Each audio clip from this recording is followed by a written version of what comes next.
2026 টি-20 বিশ্বকাপে পাকিস্তানের মোহাম্মদ আমিরের সমস্ত ভবিষ্যৎবাণী মিথ্যে প্রমাণ করে দিয়ে ভারত টি-20 বিশ্বকাপ জিতে নিয়েছে এবং যেভাবে জিতেছে এটা আসলে কল্পনার চেয়েও ভয়ঙ্কর।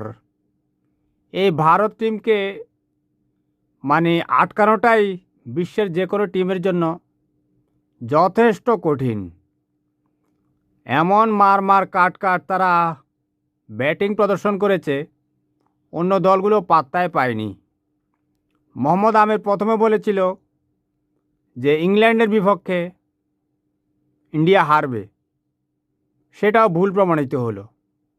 এরপর বলেছে ওয়েস্ট ইন্ডিজের বিপক্ষে ইন্ডিয়া হারবে, সেমিফাইনালে যেতে পারবে না, জিতে সেমিফাইনালে চলে গেল। এরপর মোহাম্মদ আমির বলল ক্যাচ ছেড়ে দিলে আমি কি করব। অথচ ক্যাচ হচ্ছে ম্যাচের একটা অংশ, বিশ্বের সব দলই ক্যাচ মিস করে। এখন মোহাম্মদ আমির বারবার কেন এ সমস্ত কথা বলছে? এরপর দেখেন ভারত তো বিশ্বকাপে জিতে গেল, এখন আর মোহাম্মদ আমির চুপচাপ।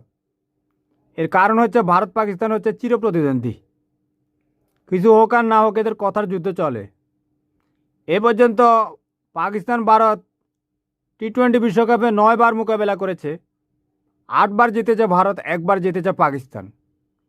ওয়ানডে বিশ্বকাপে ভারত পাকিস্তান 8 বার মুখোমুখি হয়েছে, 50 ওভারের ওয়ানডে বিশ্বকাপ আর কি, সেটাতে ভারত 8 বারে জিতেছে, পাকিস্তান একবারও জিততে পারেনি।